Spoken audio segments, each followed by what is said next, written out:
Pacemaker বসেছে, আমি এই ডাক্তারবাবু বসিয়েছেন? বললো হ্যাঁ। তারপর বলে এই তো গত সপ্তাহে বসিয়েছি, আর ভালো আপনি থেকে এত যন্ত্রণা করতে পারছে না।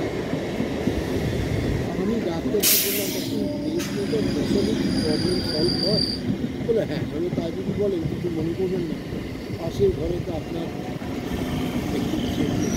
যাতে আপনি এখানকার পেসমেকার বসিয়েছেন, প্রথমে কিন্তু কান্নাকাটি করছেন, বলছেন খুব যন্ত্রণা হচ্ছে।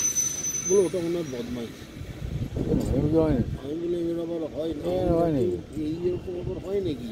উনি তো 3.5 লাখ টাকা খরচা করে উনি পেসমেকার বসিয়েছেন এবং দেখে মনে হচ্ছে খুব একটা আর্থিক স্বাচ্ছন্দ্য নেই, তবু বসিয়েছেন। উনি কান্নাকাটি করছেন, ওনাকে দেখে তো 8-5টা পেশেন্ট মানে বিব্রত বোধ করছে। না আপনি জানেন না, ও আমি জানি ওর পেশেন্ট, ওদের ম্যানিয়া।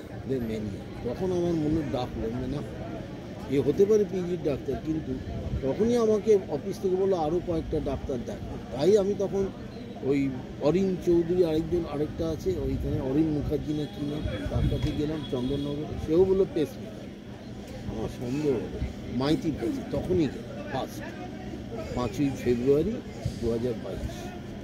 মাইতি দেখে বলল যে না পেসমেকার ওনারা বলেছেন ঠিক আছে, কিন্তু আমি এখন ওষুধ দিয়ে দেখছি, এরপর যদি উনি আবার পড়েন তখন পেসমেকার।